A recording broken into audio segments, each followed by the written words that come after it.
हजरत लूत अलैहिस्सलाम की बीवी ने इन फरिश्तों को देख लिया और इसने लोगों को इसकी खबर दे दी। क्या तुम जानते हो मेरे शौहर कुछ जवान लड़कों को घर लाए हैं। चलो इसके घर। जैसे ही लोगों को ये मालूम हुआ वो हजरत लूत अलैहिस्सलाम के घर आ गए और दरवाजा पीटने लगे। हजरत लूत अलैहिस्सलाम इनके सामने आए और इनसे मिन्नत समाजत करने लगे कि वो इन नौजवानों को छोड़ दें। यहाँ तक कि उन्होंने ये भी कहा, ऐ मेरी कौम, ये मेरी 2 बेटियां हैं, तुम उनसे निकाह कर लो, उन्हें छोड़ दो। लेकिन उन्होंने कहा, इन नौजवानों को हमारे सामने लाओ। हजरत लूत अलैहिस्सलाम घबरा कर कहने लगे, काश मेरे पास इतनी ताकत होती कि मैं इन नौजवानों को तुमसे दूर कहीं छिपा देता। ये देखकर फरिश्ते हजरत लूत अलैहिस्सलाम के पास आए और कहा, ऐ लूत, हम तुम्हारे रब की तरफ से भेजे हुए फरिश्ते हैं, ये हमारा कुछ नहीं बिगाड़ सकते। फिर वो फरिश्ते बाहर निकले और जब उन्होंने इन लोगों के सामने अपनी आंखें खोली तो वो सब कुछ टाइम के लिए अंधे हो गए। इसके बाद फरिश्तों ने हजरत लूत अलैहिस्सलाम से कहा, आज रात तुम अपने साथियों के साथ शहर से निकल जाओ और याद रखना पीछे मुड़कर मत देखना, क्योंकि आज रात अल्लाह इस कौम को तबाह कर देगा। इसके बाद हजरत लूत अलैहिस्सलाम अपनी बीवी और बेटियों के साथ निकलने की तैयारी करने लगे।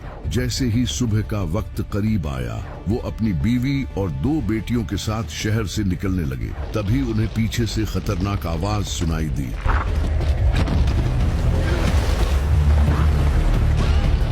अल्लाह ने पूरे शहर को जमीन से ऊपर उठा लिया और इसके बाद इस शहर को उल्टा करके जमीन की तरफ फेंक दिया।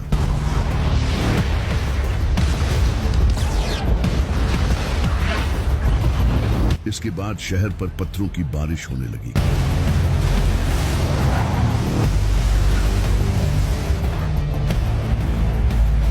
वो पत्थर लोगों को तबाह करने लगे और इनकी चीखें गूंजने लगी। इनकी ये चीखें सुनकर हजरत लूत अलैहिस्सलाम की बीवी ने मुड़कर इनकी तरफ देखा और कहा, ऐ मेरी कौम। तभी एक पत्थर आकर इसे लगा और वो भी तबाह हो गई। इसने अल्लाह के हुक्म की नाफरमानी की, इसे पीछे मुड़ने से रोका गया था। इस तरह पूरा शहर तबाह हो गया। अल्लाह ने कुरान में फरमाया है कि हमने इन्हें लोगों के लिए निशानी बनाया है। आज तक इस शहर के आसार डेड सी के करीब पाए जाते हैं। यहाँ एक ऐसी सिविलाइजेशन रह चुकी है जो बाद में तबाह हो गई थी और यही डेड सी के करीब एक स्ट्रक्चर भी पाया जाता है जो नमक का बना है, जिसके बारे में लोग कहते हैं कि ये हजरत लूत अलैहिस्सलाम की बीवी ही है, जो कि बिल्कुल झूठ है क्योंकि ये स्ट्रक्चर नमक का बना है। और कुरान में आया है कि हजरत लूत अलैहिस्सलाम की बीवी भी इन लोगों के साथ ही तबाह हो गई थी। इस तरह के स्टेच्यूज इस जगह पर कई और भी हैं जो वक्त के साथ साथ नेचुरली बने हैं। इस शहर के तबाह हो जाने के बाद हजरत लूत अलैहिस्सलाम फिलिस्तीन चले गए और वहां जाकर वो हजरत इब्राहिम